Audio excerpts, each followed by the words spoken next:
Bonsoir à toutes et à tous. Le 20h est à vous. En voici les titres.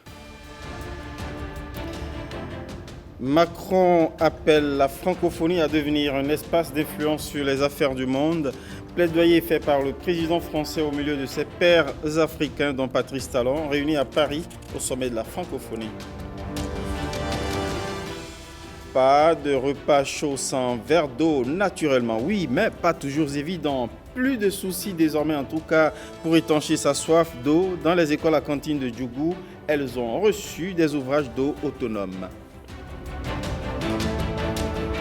Hors du Bénin, en RDC, foyer de l'épidémie de Mpox où la vaccination est lancée. En Afrique du Sud, des centaines de manifestants défilent en solidarité avec les Palestiniens. Ils sont en revanche des milliers en Europe à marcher en soutien à Gaza. À nouveau, bonsoir et merci de nous recevoir chez vous avec ces livraisons du 20h. Macron appelle, comme je l'indiquais en titre, la francophonie à devenir un espace d'influence sur les affaires du monde. Plaidoyer fait par le président français au milieu de ses pairs africains, dont le président béninois Patrice Talon, réuni à Paris pour le sommet de la francophonie. Suivant les explications de Jérôme Hongo. Créer, innover, entreprendre en français. Autour de ce thème, l'Organisation internationale de la francophonie, l'OIF, fédère à ce 19e sommet 88 États et gouvernements membres, associés et observateurs, des femmes et des hommes qui partagent une langue commune, le français. Le président Patrice Talon y prend une part active avec quelques membres de son gouvernement. Créé en 1970, l'OIF œuvre à la mise en œuvre d'une coopération politique éducative, économique et culturelle. Elle est dès le début une organisation décentrée qui, enfant de la décolonisation, a voulu revendiquer une langue que nous avons en partage. C'est pourquoi la langue française ne cesse de se constituer en francophonie aussi en se dotant de ses propres outils, en se structurant, en bâtissant un rayonnement qui lui est propre. Notre langue est un espace qui se construit. Alors certes, il y a notre Académie française, et je salue les immortels ici présents, qui est l'institution, mais il y a aussi le dictionnaire des francophones et de la francophonie, que nous avons bâti non comme une concurrence, mais comme un outil qui permettait de rassembler tous les mots qui s'inventent. Notre langue est un espace aussi pour s'informer, comprendre le monde. Et depuis hier, nous avons la joie d'accueillir un visage de plus sur notre photo de famille, puisque la présidence de TV5 Monde, notre chaîne de télévision francophone, est désormais portée par Madame Kim Younes. Et je veux ici remercier à nos côtés le Canada, la Suisse, la Belgique, Monaco, Canada-Québec et Wallonie-Bruxelles pour leur contribution à ce magnifique projet d'information du monde et de partage de notre compréhension commune. Et nous avons aussi la volonté de permettre à de nouveaux partenaires, notamment venus de l'ensemble du continent africain, qui portent la même attention au soutien au journalisme libre et indépendant, de nous rejoindre. Plus qu'un outil, le français se révèle être aujourd'hui un univers de création et d'opportunités. En affaires, c'est la troisième langue la plus parlée au monde. L'OIF est présente dans 13 capitales du monde francophone aux standards internationaux en matière de fonctionnement, un acteur diplomatique, politique et de coopération. La francophonie de nos jours se heurte à quelques préjugés et idées reçues. Non, la francophonie n'est pas un repli sur soi contre l'anglais. Je fais un clin d'œil à mon amie Patricia Scotland, qui est la secrétaire générale du Commonwealth, qui est juste ici devant moi. C'est tout le contraire. C'est une communauté qui promeut la langue française dans la diversité linguistique qui caractérise notre monde aujourd'hui, donc le multilinguisme sur la scène internationale. Et non, la francophonie n'est pas la France-Afrique. Elle n'est pas seulement hexagonale et ou africaine. Elle est mondiale. Elle est présente sur les 5 continents. Elle est un bien commun aux 88 États et gouvernements, demain nous serons plus que 88, c'est une enceinte dynamique, moderne, active, au service de projets concrets de terrain. L'OIF est donc, après 54 ans d'existence, une organisation multilatérale, intergouvernementale, qui a su s'adapter à son temps, consulter, écouter attentivement la jeunesse et les femmes, les deux cibles principales de nos activités. Cette 19e conférence de la francophonie est pour le président Patrice Talon une occasion d'échange B2B avec ses pairs de cet espace, mais aussi avec ses concitoyens rencontrés à Villiers-Cotterêts. Dans la soirée, le président Patrice Talon s'est rendu à l'Élysée pour prendre part, à l'image des autres chefs d'État et de gouvernement et des personnalités, au dîner offert par le président Emmanuel Macron. Chaleureux moment d'échange et de convivialité pour rasseoir les bases d'une langue commune au service de plus de 321 millions de francophones dans le monde. À vous, à la francophonie, à notre langue. Santé. Et au sujet des rendez-vous de cet événement, Francotech est l'innovation de ce sommet des pays ayant partagé l'usage du français. Au cœur de cet événement dédié à l'innovation, le Bénin s'est frayé une place, disons un stand baptisé Bénin Innove. Jérôme Rongbo nous y amène. Francotech, premier salon des innovations en français, est un attrait primordial à ce sommet de la francophonie. Il rassemble les forces vives de l'espace francophone pour célébrer et renforcer la place du français comme langue des affaires. Le ministre béninois des Affaires étrangères fait partie des personnalités invitées à présenter les avancées dans plusieurs domaines dans leur pays. Faire de la technologie, faire de l'innovation aujourd'hui, c'est pour résoudre des problèmes. Et nous sommes dans un monde où il y a énormément de challenges de développement. Et c'est à cela que nous, au Bénin, par exemple, nous essayons de mettre en place un écosystème, pas seulement pour être dans ce mouvement de technologie, de start-up, mais aussi pour soutenir des entreprises et des start-up qui permettent de régler des problèmes du quotidien. Et je vous invite à visiter le stand Bénin Innove, où nous avons une dizaine de start-up. C'est juste un échantillon de cette scène un peu très dynamique que nous avons, certaines qui répondent aux questions de santé. Donc comment aider, comment apporter la santé au plus près des populations.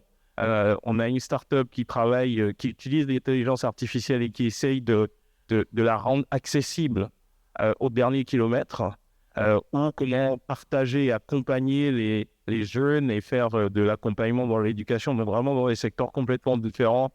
Cela permet aussi de montrer que, Madame la ministre l'a dit tout à l'heure, la technologie en français existe et c'est important. À Francotech, justement, on retrouve Bénin Innove, un stand à travers lequel le Bénin met en lumière 10 entrepreneurs audacieux, porteurs d'innovations significatives. La délégation conduite par les autorités du Bénin était en visite sur les lieux. Monaco, c'est l'application des Africains de la diaspora. Alors, notre mission, c'est d'aider en fait à l'inclusion financière de cette communauté de 40 millions de personnes en Europe, mais également 200 millions de personnes sur le continent. Et ce qu'on offre, c'est un compte bancaire en euros avec un IBAN français, plus une carte Visa à débit immédiat adossée au compte, qui permet d'envoyer, de recevoir de l'argent partout dans l'Union européenne grâce au réseau SEPA. Et pour l'ouvrir, c'est juste avec un passeport. FinTech, intelligence artificielle, services numériques, industrie culturelle et créative et l'éducation, voilà les domaines d'intervention des 10 entrepreneurs visionnaires de Bénin Innove. La vision du gouvernement de Patrice Talon qui offre une niche d'opportunités non seulement à ses compatriotes, mais aussi à son pays en termes d'investissement des opérateurs économiques au Bénin. Et parlant de start-up du numérique agile, inventive, innovante, une question se pose dans l'espace communautaire. Comment favoriser une économie numérique inclusive au sein de la CEDEAO dans un environnement politique, juridique et institutionnel favorable et sans discrimination au TIC? La question est au cœur de la 19e réunion des ministres des télécommunications, des TIC, de la digitalisation de la poste de la CEDEAO. Quelques esquisses de réponse ici avec Wenceslas Aroimon et Ulvaeus Balogun.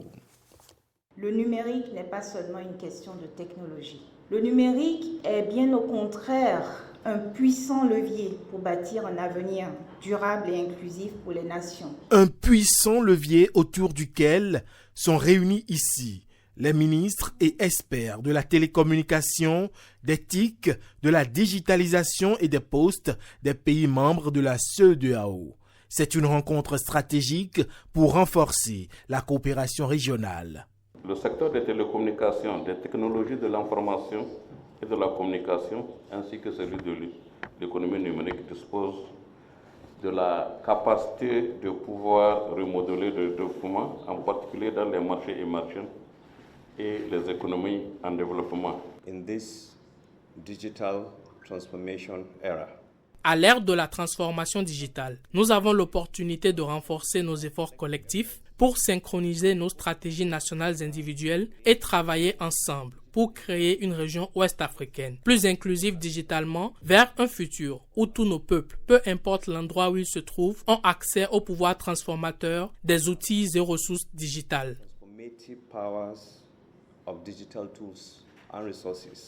Cette réunion devrait donc permettre d'examiner le rapport numérique 2023 pour l'Afrique de l'Ouest, d'approuver la mise en œuvre des mesures de confiance en matière de cybersécurité dans la région et d'adopter la stratégie de développement du secteur numérique 2024-2029 pour la région CEDEAO.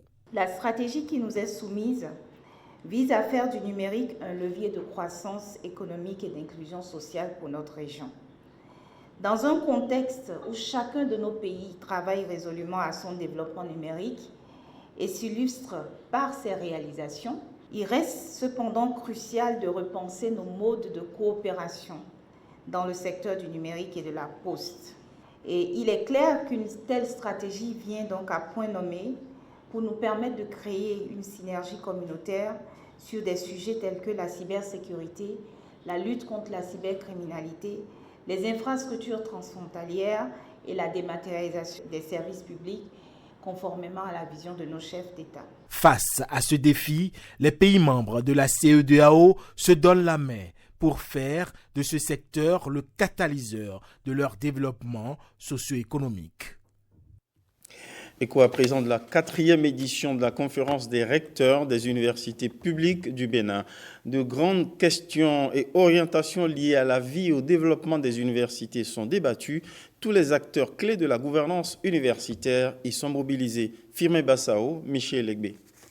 La conférence des recteurs s'intègre désormais dans les habitudes et apparaît comme un moment de partage et d'échange sur la vie des universités publiques du Bénin. Pour une meilleure coordination de cette politique gouvernementale, la conférence annuelle des recteurs des universités publiques du Bénin a été initiée pour débattre des grandes questions liées aux universités et des orientations à envisager afin d'améliorer la gouvernance universitaire de façon générale. Aujourd'hui, la société confie d'immenses responsabilités à l'université. Il s'agit de conduire les transformations rapides que la société impose. Les universités publiques du Bénin essayent de répondre à ces nombreuses attentes, mais trop souvent sans l'accompagnement qu'il faut, alors qu'on attend d'elles des miracles. Une phase solennelle de l'édition 2024, marquée par la conférence inaugurale sur la stratégie nationale de l'enseignement et de la formation technique et professionnelle, conférence au cours de laquelle des questions cruciales ont été évoquées telles que la synergie entre l'enseignement supérieur et la formation technique et professionnelle. Il est impératif que nous adaptions nos programmes pour qu'ils soient en phase avec les évolutions rapides du monde professionnel et surtout les attentes de nos étudiants. Il nous revient de réfléchir au modèle économique qui permette de concilier excellence académique et équité afin de garantir que chaque étudiant, quelle que soit sa situation socio-économique, puisse accéder à une formation de haut niveau. Les échanges contribueront à identifier les actions concrètes à mener et les leviers à actionner afin d'améliorer les offres éducatives au niveau des universités publiques du Bénin. La rencontre marque également la fin dans quelques jours des mandats de 3 ans des recteurs. Et parlant d'offres et de profils éducatifs, eh bien, la faculté des sciences agronomiques de l'université d'Abomey-Calavi récompense les mérites de ses diplômés, mais aussi de ceux qui leur ont voué leur carrière jusqu'à une retraite méritée. Au détour de la sortie de la promotion 2023-2024, eh bien, 5 enseignants ont été honorés pour leur parcours au sein de cette fabrique d'ingénieurs agronomes. Témoin, Bernard Diogbe, Ulvaeus Balogun. C'est par une procession que ces diplômés de la FSA, Faculté des sciences agronomiques de l'université d'Abomey-Calavi, font leur entrée. Dans cette salle, ils sont célébrés et accueillis tels des héros. Ces jours de sortie de la promotion 2023-2024 sont réunis ici les diplômés de grade licence, master et ingénieurs agronomes. La présente cérémonie de sortie de promotion met à l'honneur les étudiants de tous les groupes pédagogiques ayant soutenu entre juillet et septembre 2024. Au total, 265 diplômés, dont 162 pour le grade de licence, 89 pour le grade de master et 14 pour celui d'ingénieur agronome. Former des diplômés, oui, mais former des diplômés qualifiés en adéquation avec les besoins du marché du travail. C'est encore mieux. C'est dans cette quête perpétuelle d'excellence que s'engage l'université d'Abomey-Calavi. Ils sont donc désormais jugés aptes à faire valoir leurs compétences sur le marché du travail. Chers diplômés, vous devez savoir que à partir de cet instant, vous devez avoir un choix clair en termes d'entrepreneuriat. Un ingénieur, un diplômé master est formé pour résoudre des problèmes. Vous serez sollicité. Nantis de leur parchemin, ces jeunes diplômés voient déjà en ce jour le début d'un nouveau chapitre de leur vie. Aujourd'hui, nous sommes diplômés de la faculté des sciences agronomiques. Et demain, nous serons les pionniers du progrès et les gardiens des valeurs que cette institution nous a transmises. L'avenir est à nous. Bien qu'il y ait des défis, je vous prie de vous rappeler que chaque défi est une opportunité de grandir. Allons, conquérons, créons et inspirons. Un appel poignant, soutenu par un hommage mérité aux enseignants de la faculté des sciences agronomiques, admis à faire valoir leur droit à la retraite. Bientôt la réintroduction dans les parcs nationaux du Bénin de nouvelles espèces de faune menacées. On s'y active à travers les projets consacrés à la translocation de ces animaux.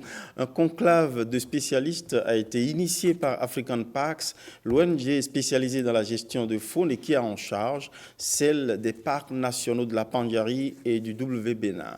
William Aguiar, Bernard Diogbe. Le braconnage, l'expansion agricole, la transhumance illégale et bien d'autres facteurs ont accéléré dans la composante béninoise des parcs W de la Pandjari l'extinction totale de certaines espèces animales. D'autres encore sous menace méritent d'être protégées. African Park y travaille et travaille aussi à la réintégration et à la translocation de nouvelles espèces à l'intérieur du WAP. L'atelier qui se tient à Cotonou est l'une des étapes de la concrétisation de ces projets. Les 10 projets épousent globalement 2 stratégies. Une stratégie d'amélioration de la viabilité des populations en renforçant leur diversité génétique. Ceci s'applique pour le Damalix, la sous-espèce Corygum, le COP de Buffon au W-Bénin, le guépard pour l'ensemble du WAP, le COP de Fassa et l'hippopotame au W-Bénin. Il s'agira également d'établir une population viable d'espèces cibles dans son aire de répartition historique.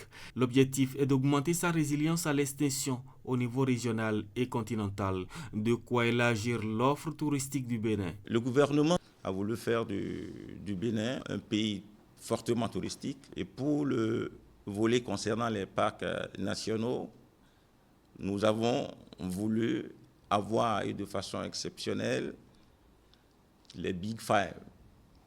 Au Bénin, nous avons l'éléphant, le lion, le buffle, le léopard, mais le cinquième reste le rhinocéros noir. Donc, je crois qu'à l'issue des travaux, nous pensons pouvoir obtenir une feuille de route clairement définie pour que le rêve du gouvernement béninois devienne une réalité. Depuis 2016, avec African Pax, le gouvernement béninois s'est engagé pour la réhabilitation et l'amélioration de l'intégrité de l'ensemble du complexe W. Arli Pandjari et la mise en œuvre de ces différents projets de translocation d'espèces de faune menacées vient témoigner de cette dynamique en cours pour faire du WAP une véritable attraction touristique.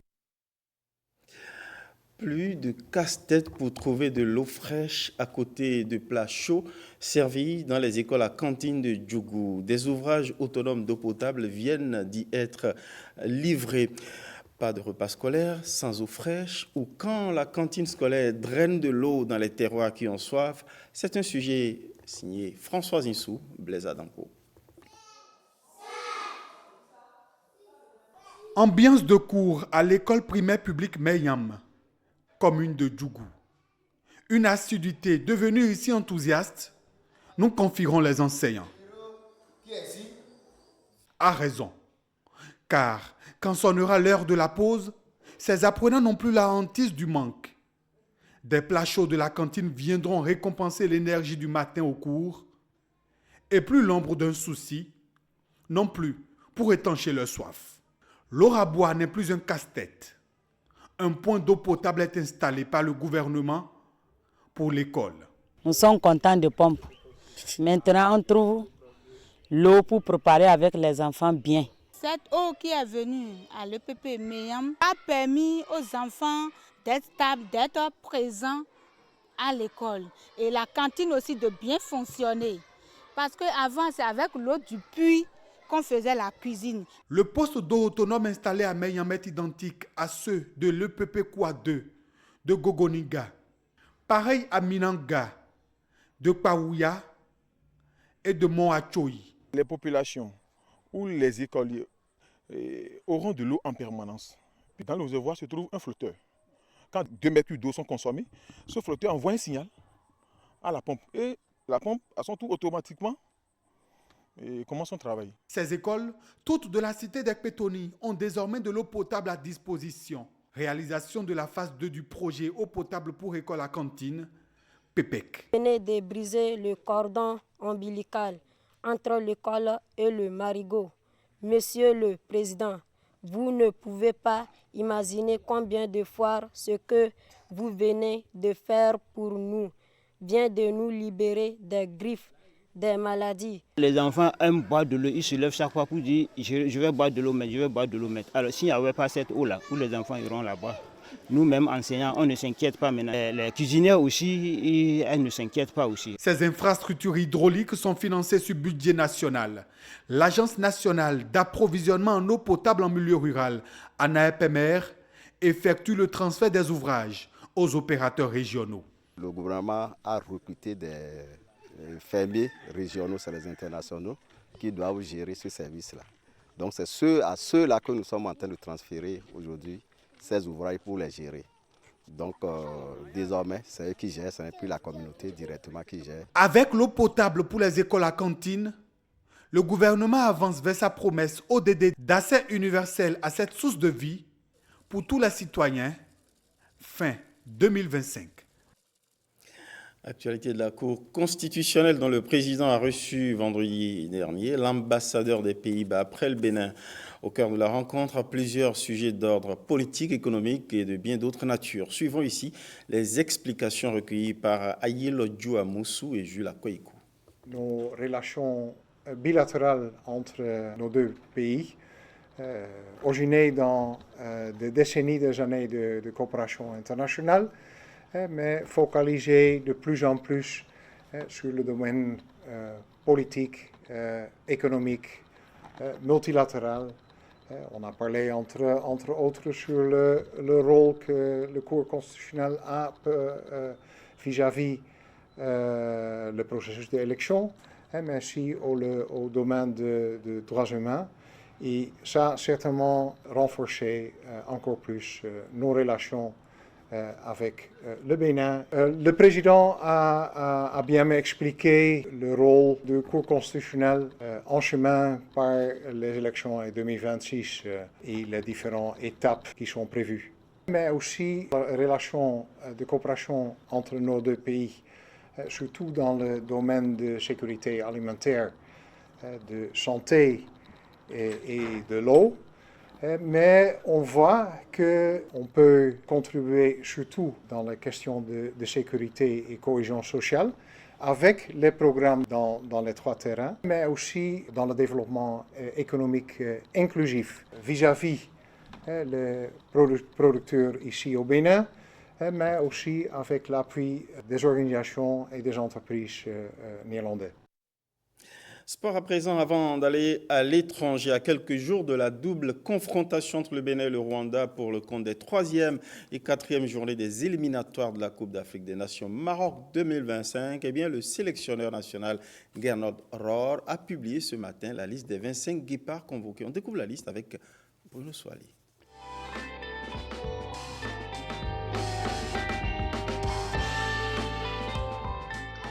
La double confrontation contre le Rwanda dans le viseur, Gernot Rohr annonce sa liste des guépards pour la mission décisive dans la course pour la Coupe d'Afrique des Nations Maroc 2025. Dans les buts, un nouveau nom, Mariano Chinovi, gardien de but de l'Auto FC, va connaître sa première convocation aux côtés des habitués que sont Marcel Dandinou et Saturnin Alagbe. En défense, pas de David Kiki blessé, ce sont Rodrigue Fassino, Cédric Ontondi, Rachid Moumini, Rabiou Sankamao, Tidjani Mohamed et Olivier Verdon qui sont sollicités, avec Woro Tamimou qui signe son retour dans l'effectif. En milieu de terrain, sans surprise, Matteo Arlenvi, Mariano Arwangbo, Romari Kamusu, Cécile Almeida, Dodo Doku, Imran Hassan, Junior Olaïtan et Samadou Tidjikou, néo-sociétaire d'Al-Masri en Égypte, sont convoqués. Toujours en milieu de terrain, on enregistre le retour de Ghislain Aoudo, ancien joueur de Dadia FC. En attaque, c'est du grand classique avec Jodel Dossou, Andreas Hontondi, Steve Mounier, Tossi Ayegou et Traoré Steve Warren.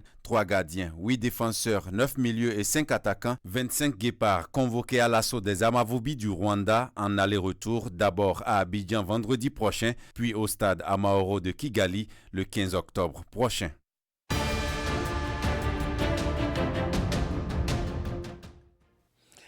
Voilà la page internationale qui vous a été promise. Hors du Bénin, en République démocratique du Congo, foyer de l'épidémie de Mpox, eh bien la vaccination est lancée. En Afrique du Sud, des centaines de manifestants défilent en solidarité avec les Palestiniens. Ils sont des milliers en revanche en Europe. Voici la page inter.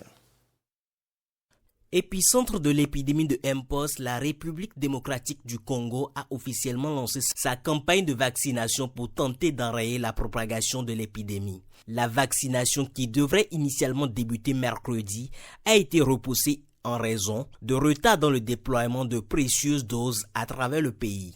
Les opérations de vaccination ont finalement commencé en milieu d'après-midi à Goma. La campagne doit se poursuivre plus largement à compter de lundi, notamment dans la province voisine du Sud Kivu où l'épidémie est apparue il y a 1 an.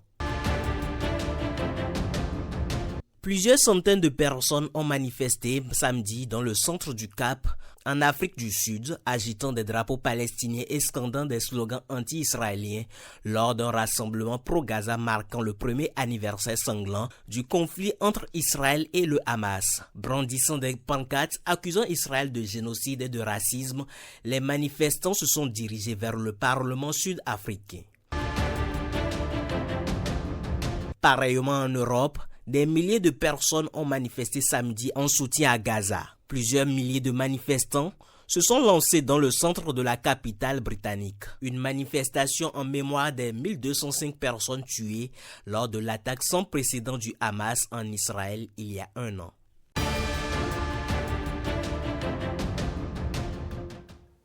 Ce sera tout pour notre actualité à l'étranger. Merci pour votre inusable fidélité.